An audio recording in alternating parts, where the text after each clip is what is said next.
everyone, and welcome to this live stream event marking the launch of the Purchasing Practices Human Rights Due Diligence Framework. Thank you for joining us for this milestone moment in the collective journey of the Responsible Purchasing Practices Working Group. This collective journey is really a journey towards greater alignment on responsible purchasing practices in the garment industry. My name is Hendrine Stelwagen and I will be the host for this session. And we are obviously excited to launch this framework, which is a framework designed for key actors, such as investors, multi-stakeholder initiatives, policymakers, regulators. Those actors who are seeking to hold purchasing companies, such as brands, accountable for responsible business conduct. Now, over the next hour, we will hear directly from key authors of the framework. And we will also explore its practical applications and dive into a panel discussion and talk about the need for alignment on RPP.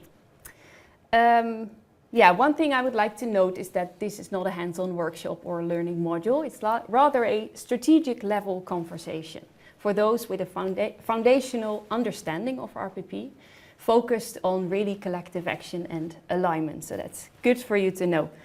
I would also like to invite you to participate in this session, and you can do so by submitting questions in the chat box. You can add them you can see it in the screen. There's a chat window and you can submit questions anytime throughout the session. And we will bring some of those questions into the conversations during specific Q&A segments. So, a quick overview of what to expect. First of all, we'll get an introduction to the framework by some of the RPP working group members, the authors of the framework. Then we will dive into a panel discussion. And next, we will talk about following steps. So basically, what's next and how can you stay engaged as an organization. Okay, that's it. So I'd like to ask all of you to settle in and get ready for a hopefully insightful and inspiring event. So for the first part, I am joined by Elisa Shepherd from the Ethical Trading Initiative. Thank you for joining. And Tamar Hoek from Solidaridad.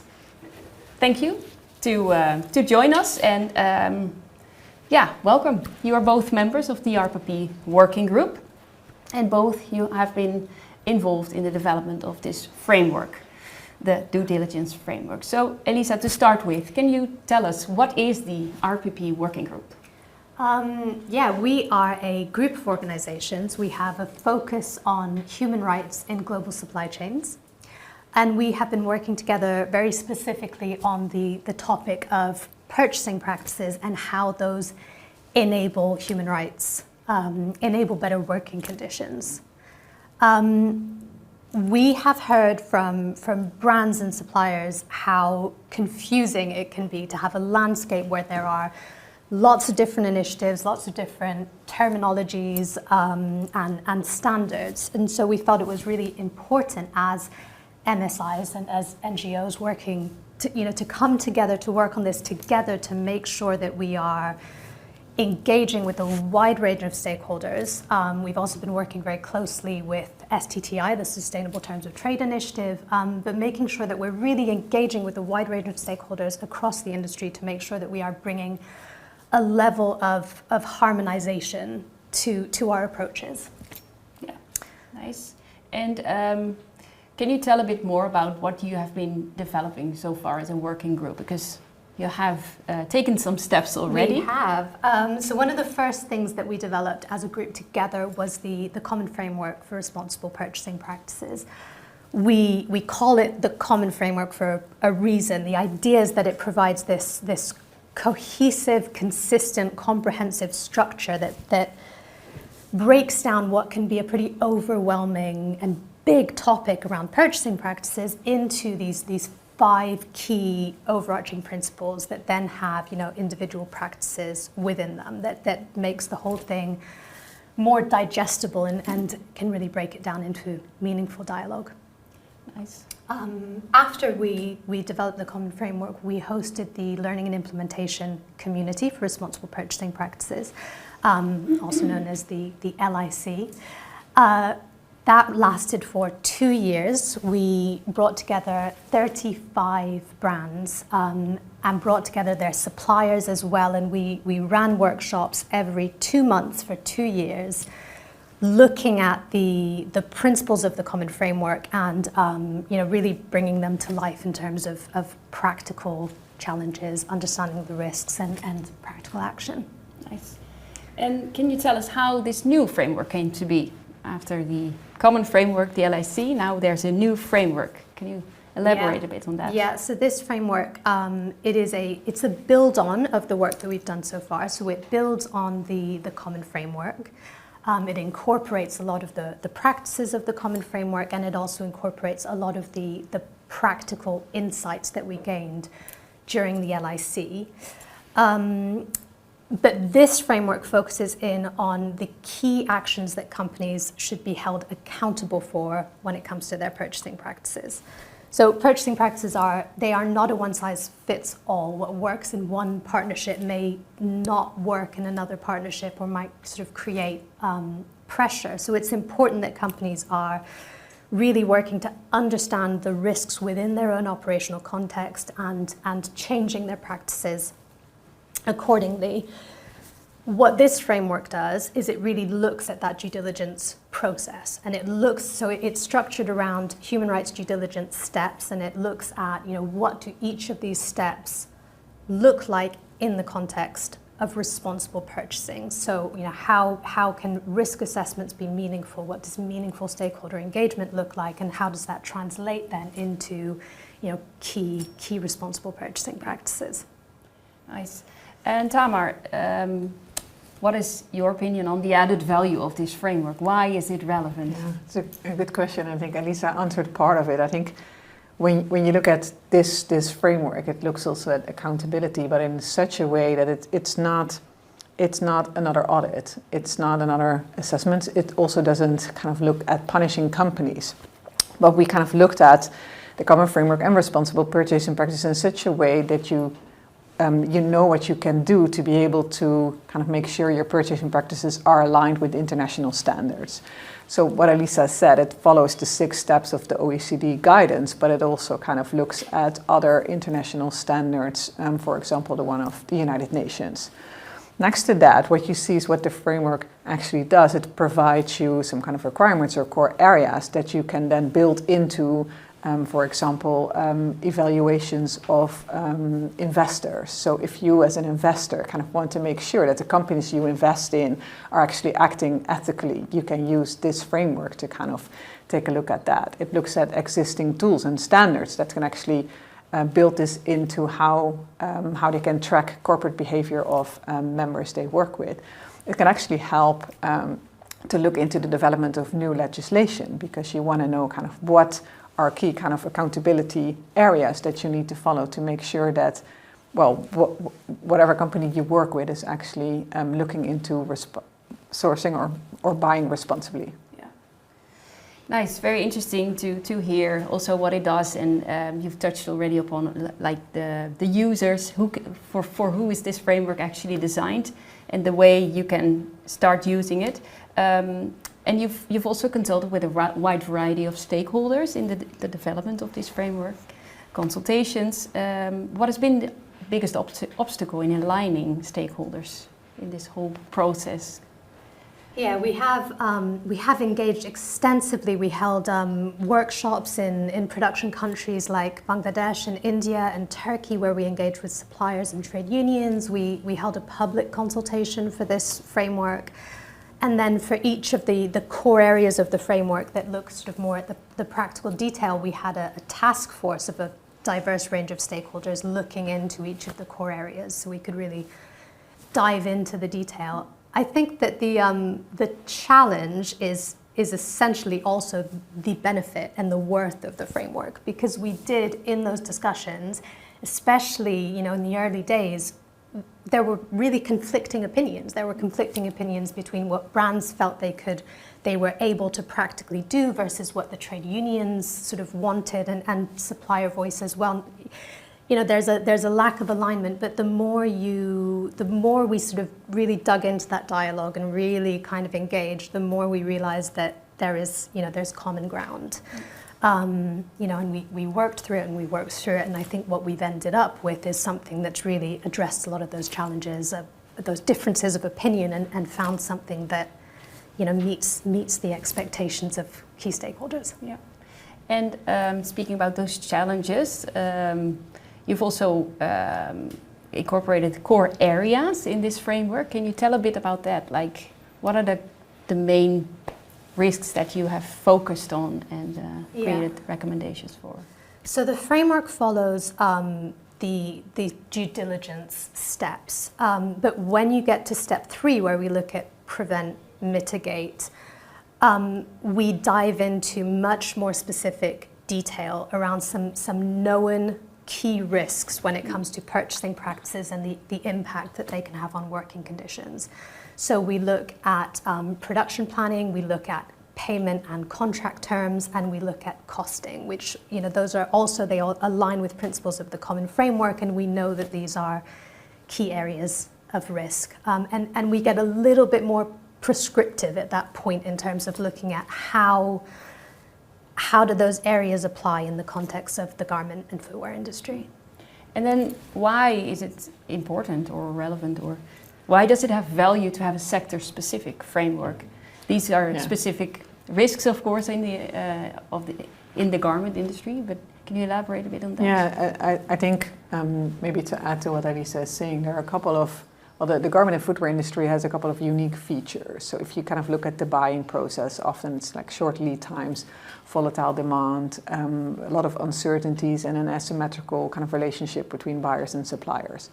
And research has shown that actually these kind of indicators actually make the relationship between buyers and suppliers worse, and actually put a lot of burden on top of suppliers, which leads to wage suppression, a lot of overtime, and sometimes even late payments. So by looking at this framework and focusing specifically on the garment and footwear industry, you can tackle these dynamics. So we actually looked at these kind of core high-risk areas, and for that we tried to develop maybe more requirements that could help to improve your purchasing practices when you follow, I think, the steps of the core areas, especially in these kind of 3 core focus areas. And that allows actually to not just see this as a tick the box exercise. We don't give very high-level abstract recommendations. It's actually very much tailored towards the garment and footwear sector, so it's relevant for the reality of the industry. It helps for comparability. For example, you can compare to other companies within your industry and the companies like that, and that also provides a level playing field. We can strengthen the alignment with existing standards or initiatives that are out there that also work on purchasing practices like better buying, or I think a lot of the MSIs that are part of the working group as well. And the last point, I think it actually helps to enable human rights instead of undermining human rights, because you kind of try to make sure that you put workers' well-being and I think the well-being of the supplier up front, and you don't just look at a very high-level overview of what needs to improve on purchasing practices. Yeah. Nice.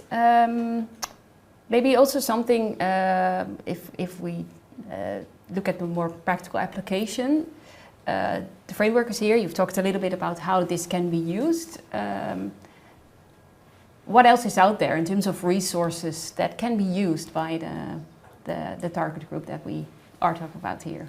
Well, the target group for this framework is really accountability bodies. It's written, it's quite formal in terms of how it addresses purchasing practices, because it's really trying to bring clarity around the expectation. So it's aimed at policymakers and legislators and investors, as Tamar was saying, MSIs, for example. But brands will be interested in seeing the framework and understanding what those expectations are. It's not written as guidance. It's not written to sort of be user-friendly in that way for brands trying to improve their purchasing practices.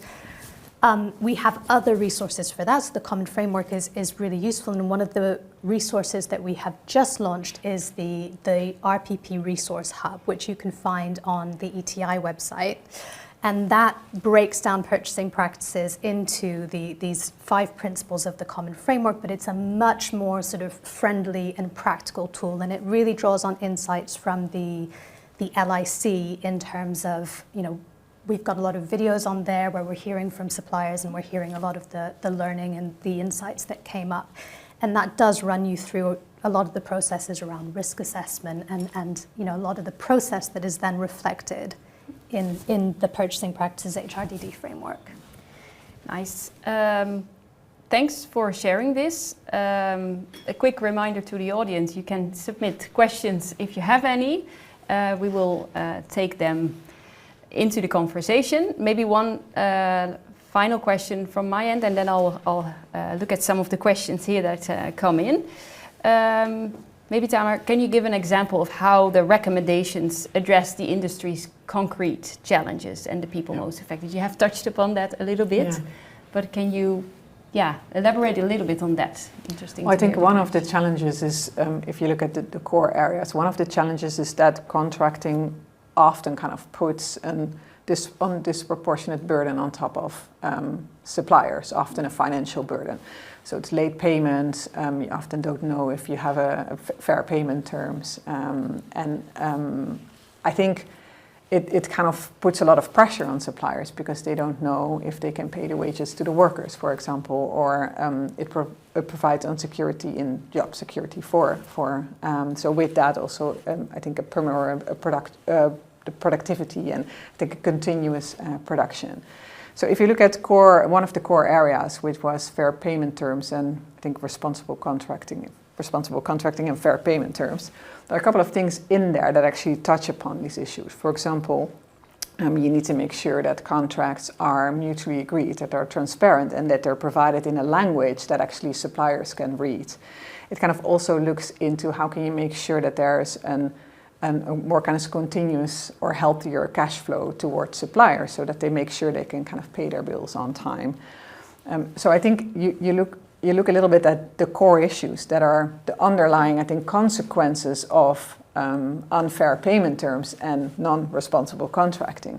And we kind of gave a lot of suggestions and examples of how you can tweak that to make sure that you don't put that disproportionate burden on top of suppliers and also stick to it, because I think you said it in one of the discussions we had earlier that you need to make sure that they also live towards what they're saying, so it needs to be put into a contract. And with that you kind of look at making sure that there is decent work and better working conditions for workers as well. Yeah. Very interesting. Thank you so much for your clear introduction. Let's look at some of the questions that come in. One is, how do you ensure the framework remains relevant as industry challenges evolve? How do you have any thoughts on that? The framework it's a risk-based approach. It's a human rights due diligence approach, which is really about engaging continuously with stakeholders, engaging with supply chain partners to understand risks and understand them as they evolve and as practices change and as operational context and geopolitics evolve. What are the impacts now? So I think taking that human rights due diligence approach where we're looking at communication and understanding of risk is really important in making sure that the framework kind of, stays relevant. It should in itself, make sure that relevance is there. Yeah. Another question. Can you share an example of how supplier feedback has shaped the framework recommendations? Yeah, it's interesting because you touched a little bit upon, I think, the process. There were a lot of workshops given, obviously. We work with STTI, so Sustainable Terms of Trade initiative, that provided a lot of feedback, and actually the representative of that group was very much engaged while actually writing and shaping the whole framework. And then somewhere along the line, it's then about balancing, I think, the feedback from brands, from suppliers, and from other organizations. So we very much looked at all the feedback we received from all the consultation sessions we did, and then we kind of tried to balance it out so it should also be kind of manageable, and it should also be accepted, I guess, from both parties. Yeah. kind of finding the balance between ambition and also feasibility, right? Which was, if I talk on behalf of Solidaridad, for us it was sometimes a struggle, because as an NGO we might have a bigger ambition, we might want to push it a little bit further, but we also understand that sector realities ask for a compromise, and you need to kind of make sure that the framework is adopted by as many organizations within the industry as possible. Yeah. Interesting. We have maybe time for one more question. How do you, as a company, know if the way you negotiate prices are just negotiation or price pressure? When I, as a consultant, guide companies in this area, they often ask if they are not allowed to negotiate.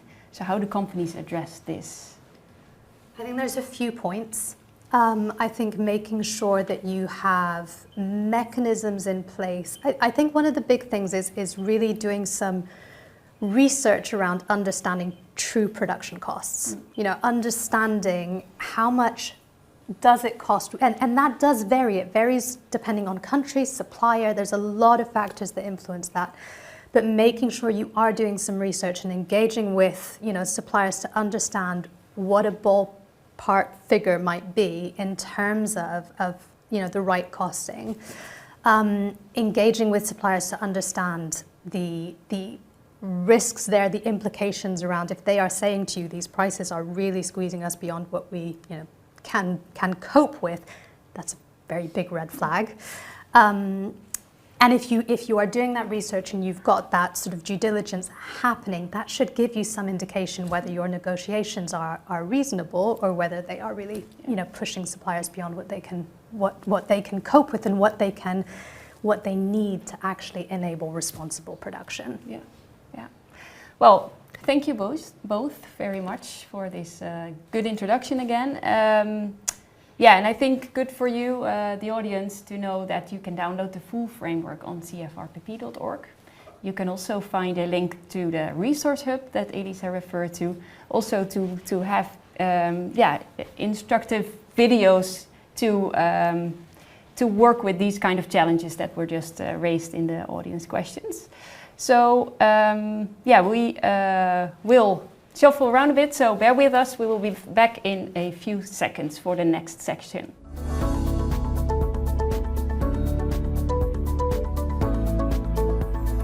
Yes, it's time to dive into our panel discussion. I'm joined by three fantastic guests as we explore how resources like the Purchasing Practices Due Diligence Framework can help turn bold commitments into real-world practices. Practices that lead to safer jobs, fair pay, and a more resilient garment industry. So we'll look at how RPP can reshape buyer-supplier relationships and how accountability mechanisms can be aligned with this due diligence framework to drive greater transparency, comparability, and also accountability with that. Joining me today are Shema Azmi from Fair Labor Association, and then Felicia Heur from Great Button, welcome, and Esther Germans from STTI. Great to have you all here. Thanks so much for joining us during this festive launch event.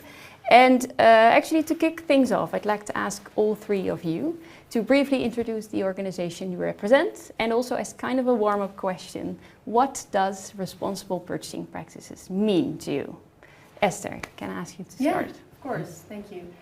STTI stands for Sustainable Terms of Trade Initiative. It's, I think, a unique initiative where 15 manufacturing associations from different countries based in Asia, but also Turkey, Morocco, come together to really push the agenda on responsible purchasing practices. Maybe I can talk a little bit more about it later. But we've been very much involved in the shaping of this framework, and we will continue to stay involved in the implementation also. I think responsible purchasing practices, what it means to me is really, if we transition and transform to responsible purchasing practices, I think we address a really deep root cause of many of the human rights issues that play out in the supply chain and at factory level. I myself was based in Cambodia for a couple of years, leading the Better Factories Cambodia program. We were active in looking at working conditions in around 600 factories, and very often we found violations that were directly or indirectly linked to the way that brands do business. And if you allow me to, I can give one example of a factory, general manager of a factory who came to my office because our staff found excessive overtime, which is a serious issue. Very worried because it would trigger a red rating with some of the customers, some of his brands. And, having a discussion with him, it turned out that one of those brands that would, give that supplier a red rating actually was the root cause of the excessive overtime because of very last minute changes. So here you can see the tension. And so after my time in Cambodia, I worked quite a bit on responsible purchasing practices. And I've really come to believe that if we only focus on factory level compliances and social performance, and we don't look at purchasing practices, all the results will be suboptimal. So very happy with this launch today. Thank you. Felicia. Yeah, my name is Felicia. I work for Green Button, which is a German certification scheme certifying HIEDD practices, but also some product-related criteria, and it is owned by the German Federal Ministry for Economic Cooperation and Development, in short BMZ. And what purchasing practices means to me or to Green Button, I think we currently already have that in the standard, as it is an HIEDD standard, that is part of our setting, but we will include it even stronger in the revision. And part of the reason for that is that we did earlier in the year a workshop in Cambodia where we asked manufacturers what they would wish for a standard to include, and the overwhelming response was responsible purchasing practices and some of the core areas that are mentioned here today as well and in the framework. So I think this really, just as you said, Esther, this triggers some of the root causes, and that is why it should be in such a standard. And this is also why this framework is so very helpful to us. Thank you. Shema. Yes, so I'm Shema, and I'm representing the Fair Labor Association, or FLA. We are a labor rights NGO, and we are also a multi-stakeholder initiative because we work together with businesses, but also civil society and universities. And the core program at FLA is an accreditation system through which we evaluate brands' business practices against the highest labor standards. As part of this accreditation work that we do with brands, we have actually been evaluating their purchasing practices for over 10 years now. On responsible purchasing practices and what they mean to me, I want to maybe talk a little bit more about my experience. Before joining the FLA, I worked with a brand on responsible purchasing practices and living wages, and that experience really showed me in theory, yes, we know they're important, but they are so difficult to change because they require a mindset shift, because it's really about how business is done. And so it's not just about having a policy in place and that's it. It's about having the right systems in place, having the right incentives in place, and then having the right collaboration so that responsibility is shared internally between functions, but also ultimately across the supply chain. And so responsible purchasing practices, what does it mean for me? For me, it's really about moving away from a business model where risk is almost always pushed down to the supplier and workers bearing ultimately the greatest cost. And so for me, if we implement responsible purchasing practices well and fully, I think it would bring us closer to this idea that business can truly be a force for good. Nice. Thanks everyone for this interesting introduction. So as we know, the garment industry is deeply fragmented. Well, you all know, you've experienced it. There's serious power imbalances, low individual market share among buyers. Supply chains are complex.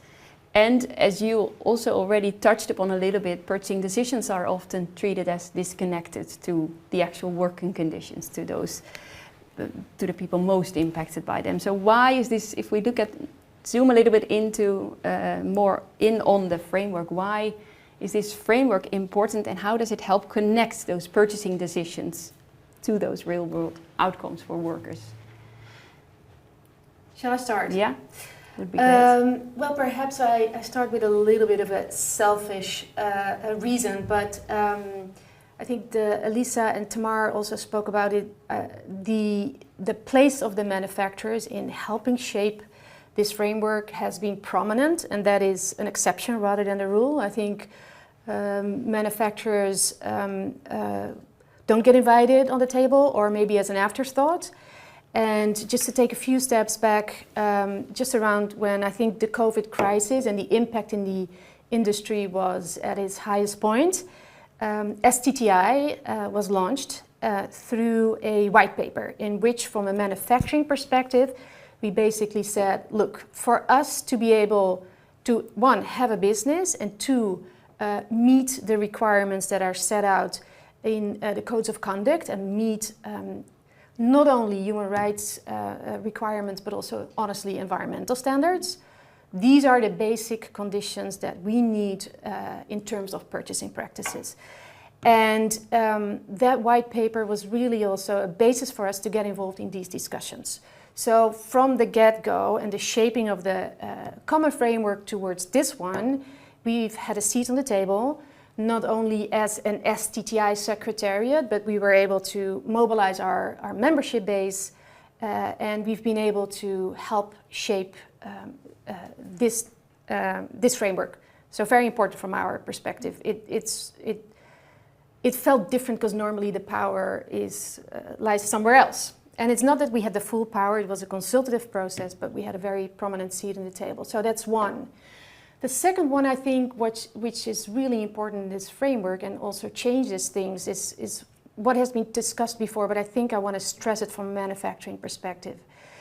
We're very much used to having a fragmented industry with a lot of tools, a lot of audit instruments, and what we've done here is create almost like a norm. So, and it started with a smaller group of MSIs working with stakeholders on shaping the common framework, but we've seen through the time that more organizations have started aligning, have started already including some of the framework principles into their measurement instruments. So I think over time this work has transitioned into one way of looking at purchasing practices, one way of saying this is what good looks like. And that sort of common base for the industry is super important to act on, because otherwise there will always be reasons to not act. And I think this tool takes away a lot of reason to not act, because we all look at the same thing. There's a lot of organizations that align. The consultative process has been extensive, and so now we move and we act. Yeah, and we have like an actual framework what we can use in different ways, but it's definitely a clear framework with clear recommendations indeed. Any other thoughts on this question on how to connect those purchasing decisions to deeper down the supply chain? Do you have any ideas on that? Yeah, I mean, I can answer this.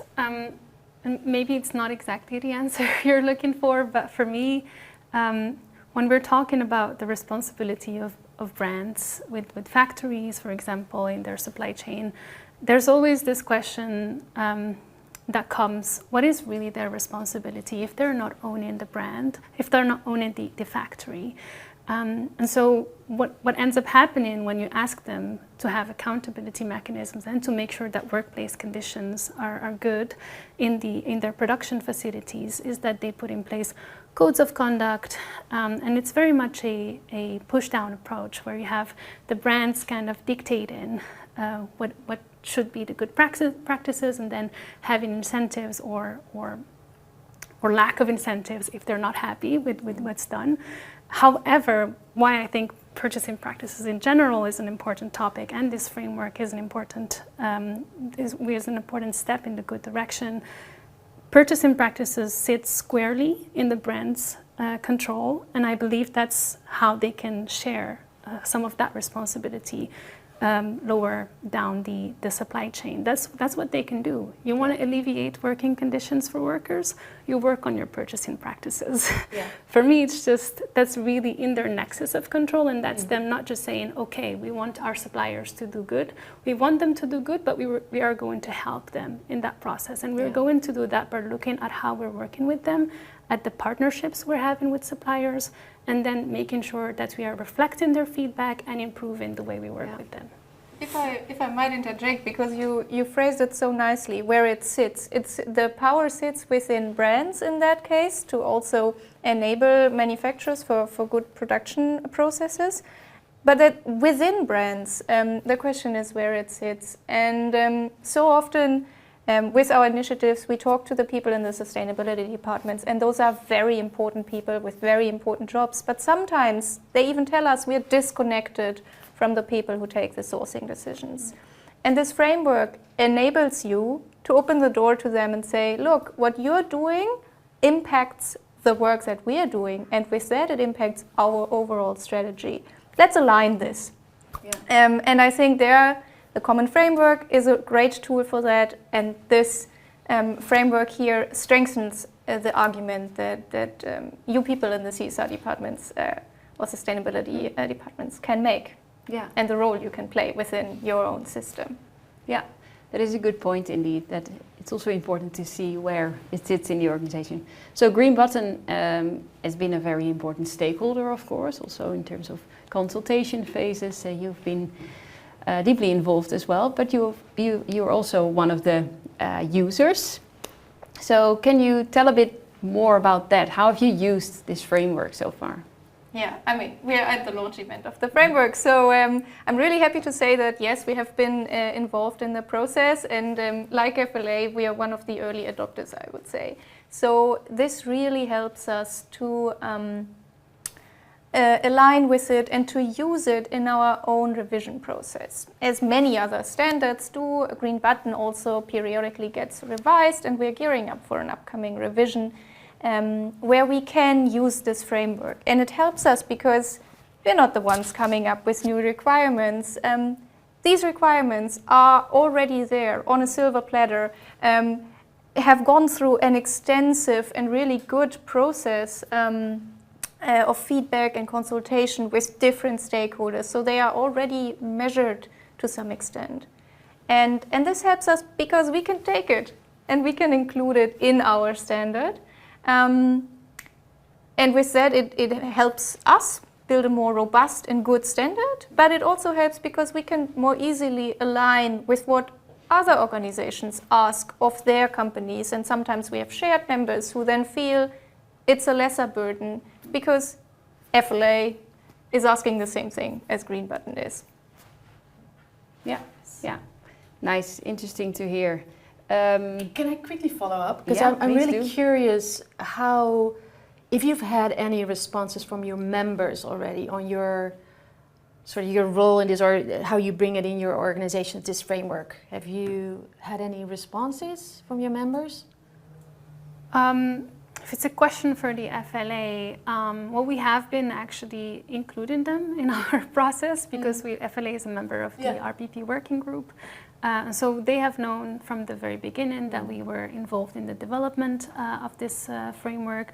We also have tested actually earlier versions of the framework with 12 FLA company members, and the goal was to really make sure that we are informing the development of the framework based on our experience in this area, to make sure that it remains practical and feasible while of course being ambitious. And then later on in the latest round of consultation, we also invited some of our member brands to participate in the consultation for the 3 core areas of the framework. In terms of responses from them, I think they are just looking at us as the MSI they participate in for guidance on how this is going to be reflected in our principles, but they aren't. Because our brands have already been evaluated on purchasing practices for over 10 years. It's not a new topic for them. It's more understanding how this is going to be reflected in the accreditation work they do with us. Yes. Nice, thanks. Maybe interesting to talk a bit about the gap assessment that you've done as FLA. As was mentioned, indeed, you as FLA, you're not only part of the development of the framework as a working group member, but you're also an early adopter. And you've started doing a gap assessment from of your standards. And then comparing it to the due diligence framework. Yes. What's your experience so far? What has worked well and what challenges are you facing in that? Yes. So yes, we have been doing actually a gap assessment with each version of the framework as it was being developed.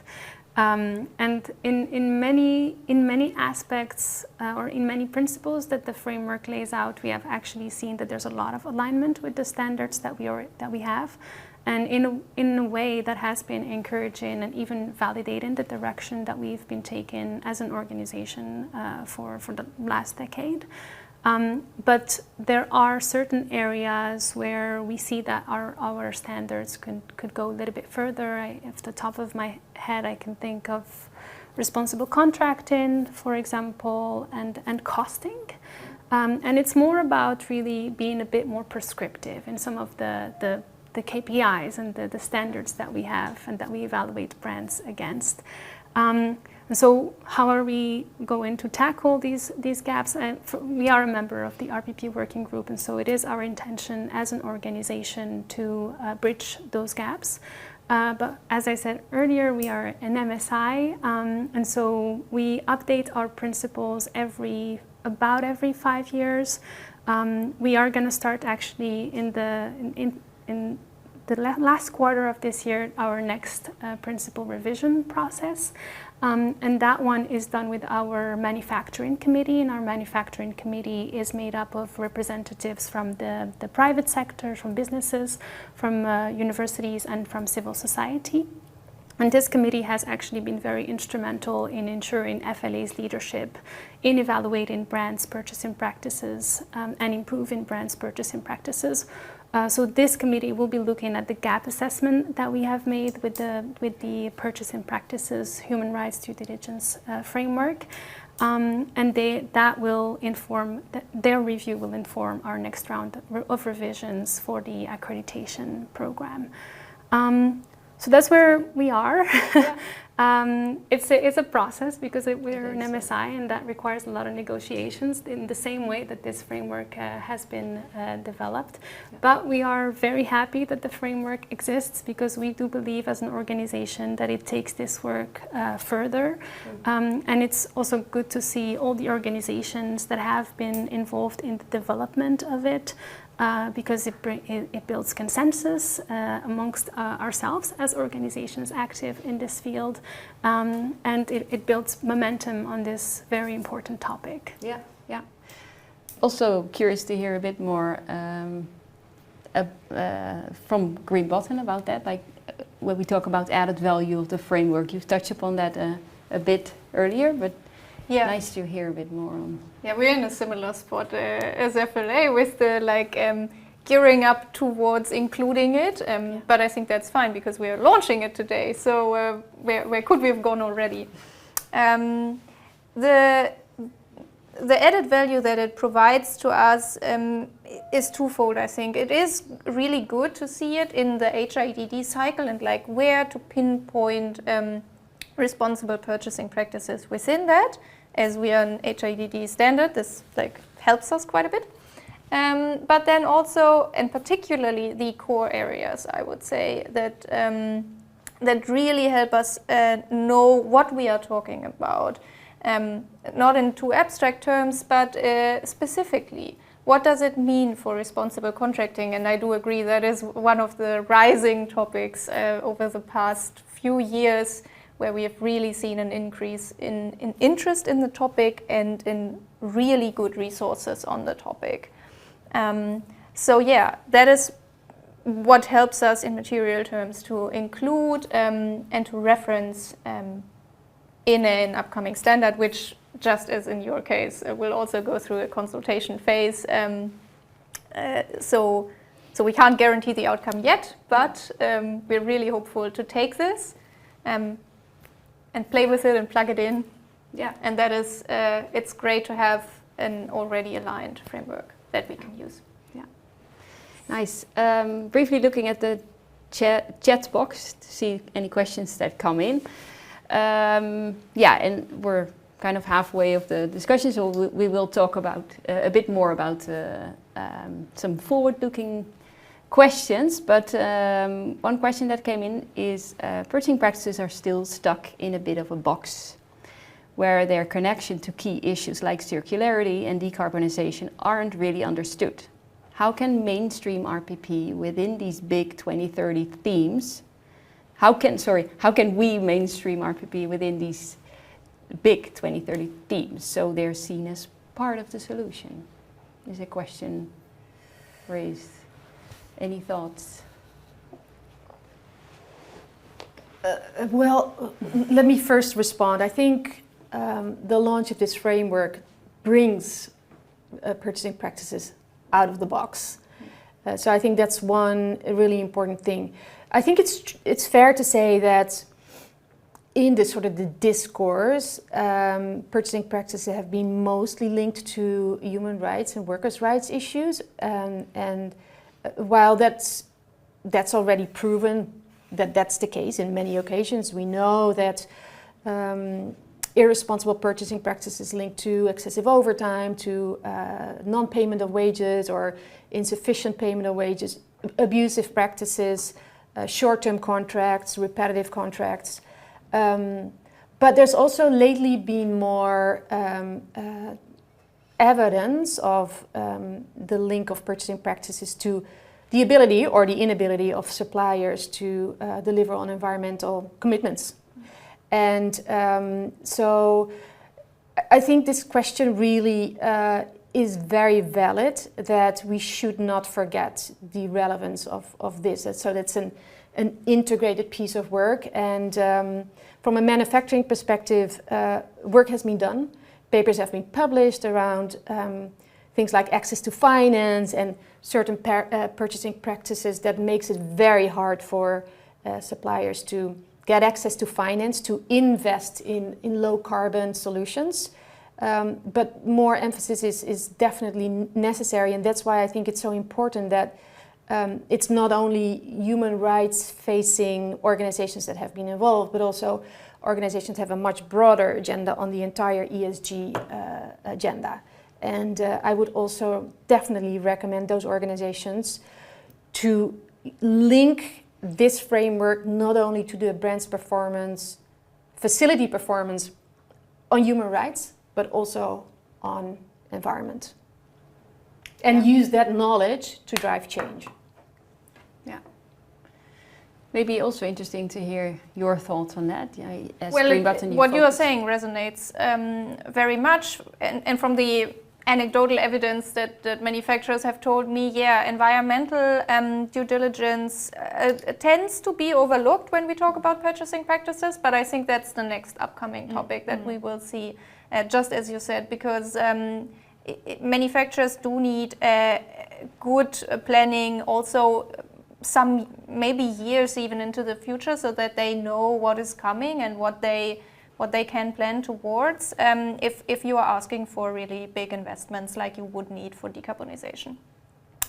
So yeah, that's what I've also been hearing. And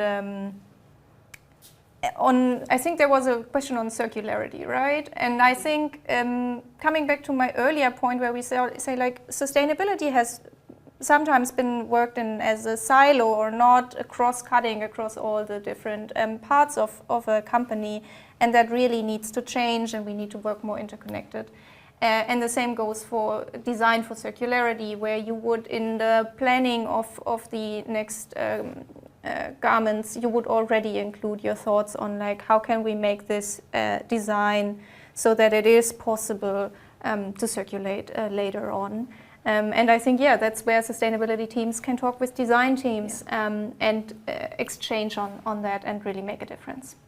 Yeah, again, collaboration is really key here as well, yeah. Yeah, do you have any? No, I just want to maybe echo what Felicia is saying. I think purchasing practices will not work if it falls under the CSR, Corporate Social Responsibility Department functions alone. But similarly, I think we need to kind of go beyond this working in silo that we tend to do, and I say that also for myself, for example, that I tend to always just think about the social aspects because that's my work and that's where I'm active. But I think as a society and as an industry, we need to think about things a little bit more comprehensively. If you want real impact to happen, we need responsibility to be shared across functions within a business. We need everything integrated, and that also means social and environmental aspects to give also a little bit more of an equal weight, because it's the person that gave the question, they are right now. Climate change, of course, is a big concern, and so there tends to be a lot more focus on circularity, and on decarbonization, and that is very valid, of course. But at the same time, progress on those issues cannot come at the expense of people, and we need to find a way to look at both together. Thank you. I think nice, before we move to the final section of this panel talk, it's nice to hear directly from the field. And we would like to show a short video from a supplier association sharing real life need for RPP, so really from that. So let's look at the video.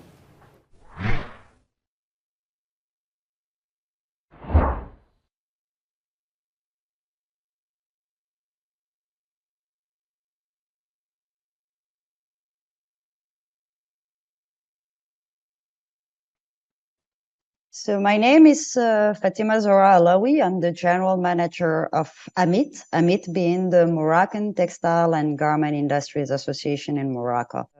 We have about 700 members. These members represent pretty much 75% of the production and the exports of the industry. We need to make a change. The actual business model is not working. So basically, we're all on the same boat. We need to find a solution in order to become more sustainable, both on the social and environmental level. We have feedbacks from manufacturers all over the world that express their concerns about the current business model and the repercussions that the current legislation and the pressure from the consumers is going to have on them. As a general feeling, is that today there is some sort of imbalance of power between the buyers and the manufacturers. And what they're asking for is to find ways to level the ground and have more equal partnerships between the buyers and the suppliers.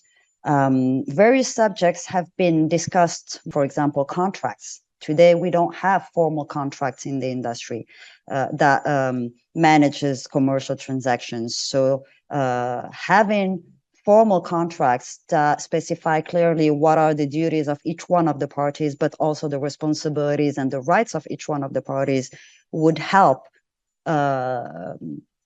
make the suppliers feel more at ease in the commercial relation they might have with the buyers. Another topic was lead times. There's a lot of pressure today on quick delivery. The manufacturers are not against shorter lead times. They just want to make sure that the lead times that are imposed to them allow them to be respectful of the social constraints on their workers. So when they get very large orders to deliver in a very short time, they want the buyers to be aware that this has a big impact and a lot of pressure on the workers in the factory. Basically, these are some of the adjustments that we need to work on, and then we need to discuss together in order to come up with solution and adjustments that would allow, at the end of the day, a supply chain that is more comfortable in the work it's doing, in order to make sure that we don't overwork the people at the end of the value chain who are the workers. How do we protect their rights in order to make sure that we end up at the end of the day with a more sustainable industry?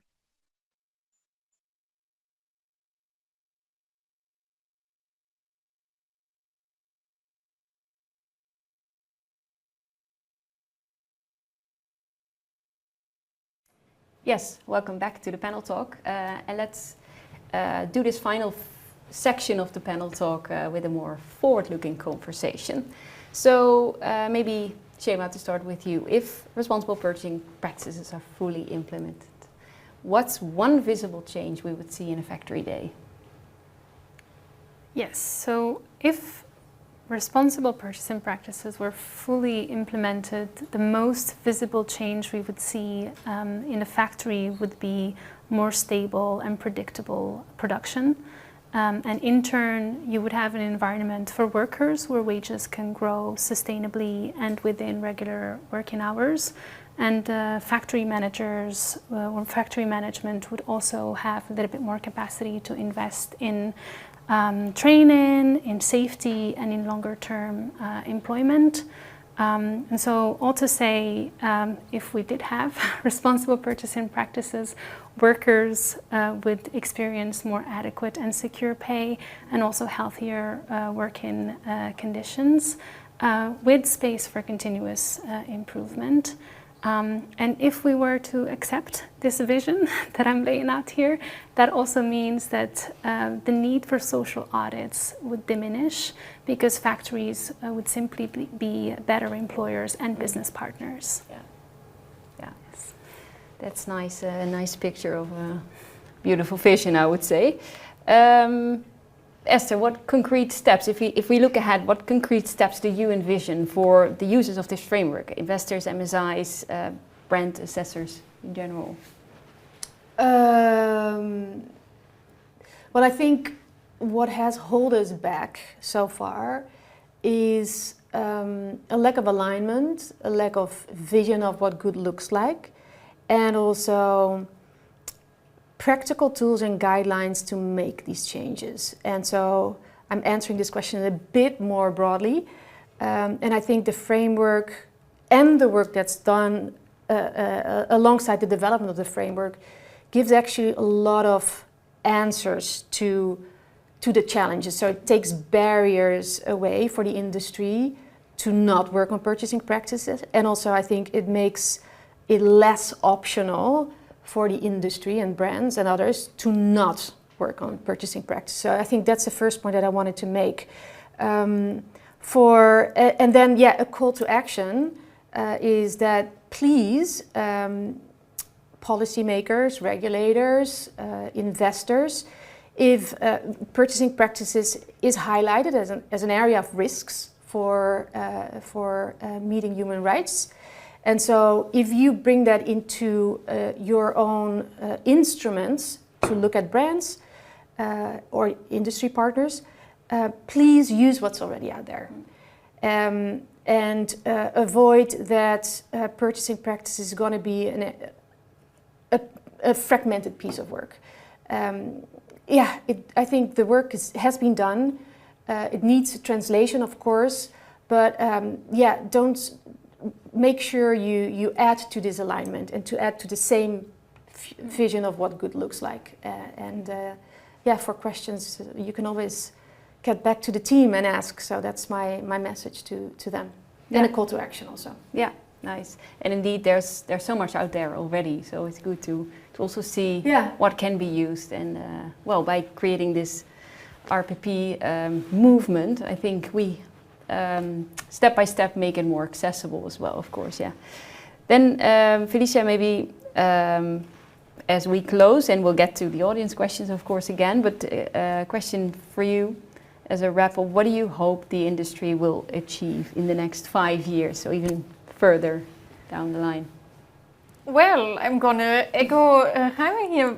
I think to realize many of the practices that are in the common framework, to be able to have a coherent accountability framework towards that, if possible, even through regulation, just as you called for, because that makes it easier for all of them, for everybody, to adhere to one standard, and to really drive this change that you outlined so vividly, both for the social and for environmental purposes. Nice. Great. Let's hope we move that way, but I'm confident we are. Let's see, the questions in the chats. here's one that came in. Are you also pushing changes to business models to have more long-term collaborative supplier relationships? Or is it accepting the reality that many have short-term relationships too, where the risk of being taken advantage of is higher? So the focus on business models. Yes, Yeah. I can take this Yeah. one. So I think I think we've been saying it, if you do implement responsible purchasing practices fully, you are looking to change the business model. And what that means is that it's not just about maybe the nitty-gritty of your forecasting, capacity planning, and the lead times and the payment terms. All of that is very important, but it's also about the behaviors and values. And this is laid out in the common framework for responsible purchasing practices.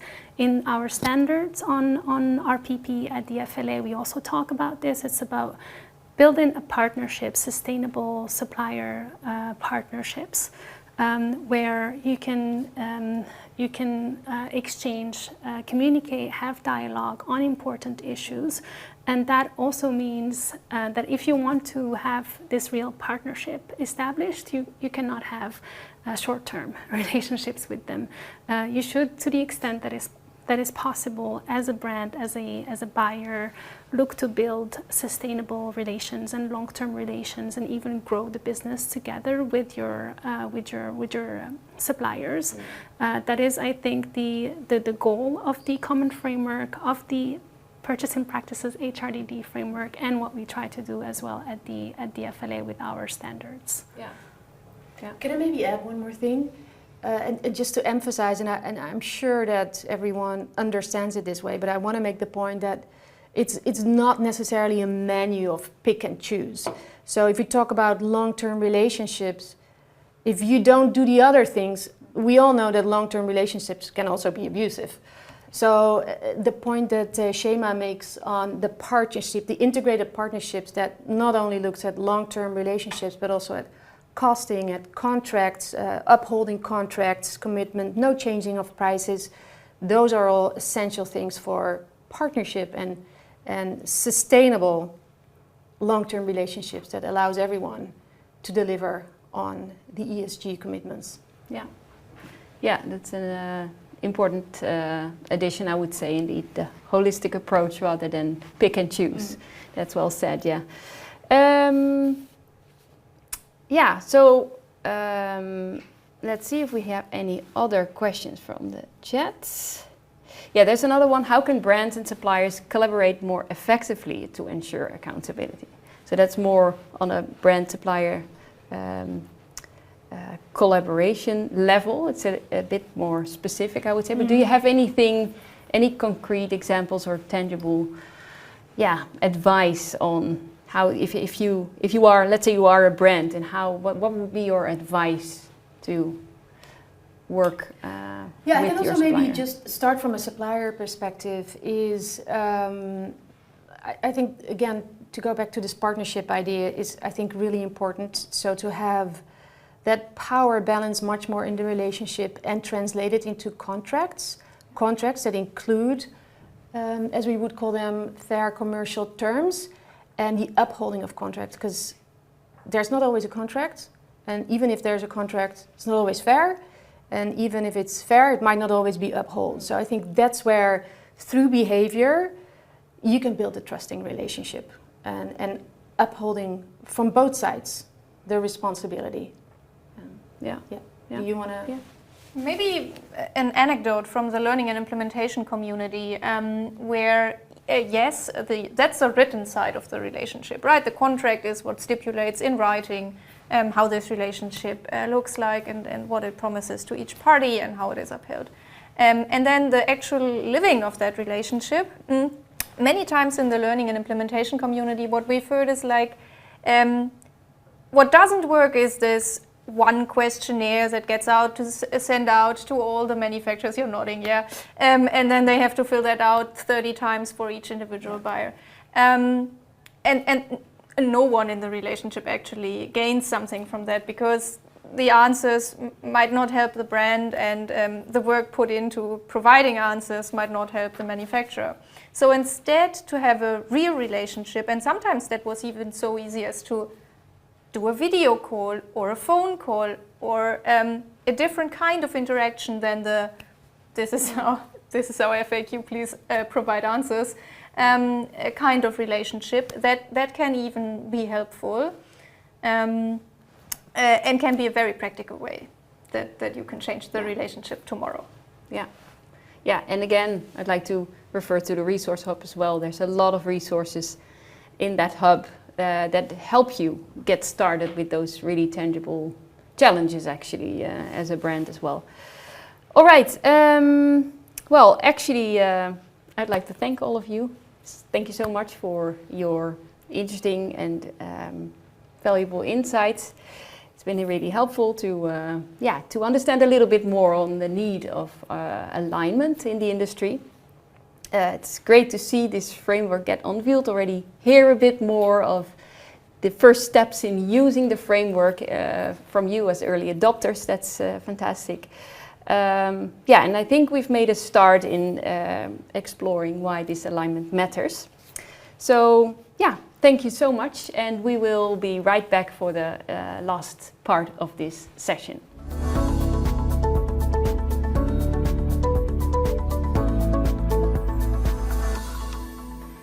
Yes, let's close this event off, and for that I am joined by Lisa Sues, Head of Industry Alignment from FAIRA. Welcome to the table. Thank you for joining. So just now we had an interesting panel talk, and we discussed a bit more about principles and practices, the framework and everything. And you have been very much involved in the efforts of the working group in the past few years, but also in the development of this framework. So, framework is here. Can you share with us what's next? So many things. So, of course, the immediate priority is that we have the uptake of the framework, like was also discussed. So we're very keen to have the other organizations who, beyond the ones who were the early adopters, to reach out to us, and then together we can hopefully work towards them also adopting it. We are working on a complementing resource for this framework, specifically for assessors as a technical guidance, where we want to dive deeper into, what are good questions to ask if you want to conduct an assessment, what could be interesting sources of evidence, and so on, to also really share the practical knowledge we have for those of us in the working group who have already been assessing brands for a long time, like FLA, the Green Button, Fairware, and many others. So we want to make sure that knowledge on how do you actually conduct the assessment then based on these shared expectations or aligned expectations. So that will be ready hopefully by the end of the year. Of course, we have the resource hub that was already briefly discussed. So that for us is also really important that brands now learn about that, implement those practices. And of course, we as FAIRA and all the other MSIs and organizations in the group will work with their respective members to have that uptake. And as a group, of course, we'll continue to exist and compare notes and see how things are going and what else is needed to really get this common, aligned understanding of the progress that is needed. Nice, good to hear. So you've started, let's say you're listening in as an accountability body. You mentioned, indeed, the technical guidance is coming up towards the end of the year, which is a really helpful tool to indeed start using this framework as an accountability body. And as I hear you say, if you're a brand listening in, then really helpful to take a visit to the resource hub. Exactly. And we will share the links to those resources also in the chat, as I said before. And then we have some questions, actually, which might be nice to pick one out still for you as well. If you're looking ahead to 2030, how would you evaluate the impact that this framework has had on industry practices? What foundations and changes would you want to see? Yeah, it's only 5 years, 2030 also sounds close, really far away. I think my biggest wish is that we don't have to have that conversation about what is expected of brands. So I really hope that by then we're just all aligned. Certain costing practices, certain payment practices, and so on just are a floor expectation, and we all need to work towards making that a reality. So then focus really more on the action rather than having the discussion what is reasonable or realistic. And I would hope that by then a lot more organizations have aligned their own methodologies and assessments to the resources that we discussed today, and that would then also allow it to pull different data points from different organizations like the FLA assessments, a green button assessment, a fair wear assessment together and track on industry level how is the industry moving. And also on individual brand level, it would be much easier for an investor, a regulator, a third-party retailer to see, okay, this brand against these expectations has moved in those 5 years from this to this. This is clearly a good brand to invest in or to retail on my platform or to not fine as a regulator. So I think that's what I want to see, just more alignment and consistent application. Yeah. Great. Thank you so much for these closing remarks. And I would like to thank you all for joining. We hope you found the discussions valuable. And don't forget to visit cfrpp.org to download the framework and also find the other resources. And if you've registered to this event in advance, we will send you a recap and all the relevant information by email. And also, last but not least, good to know that the recordings will be shared on the website in the next few days. So thank you again, and I hope you have a lovely rest of your day.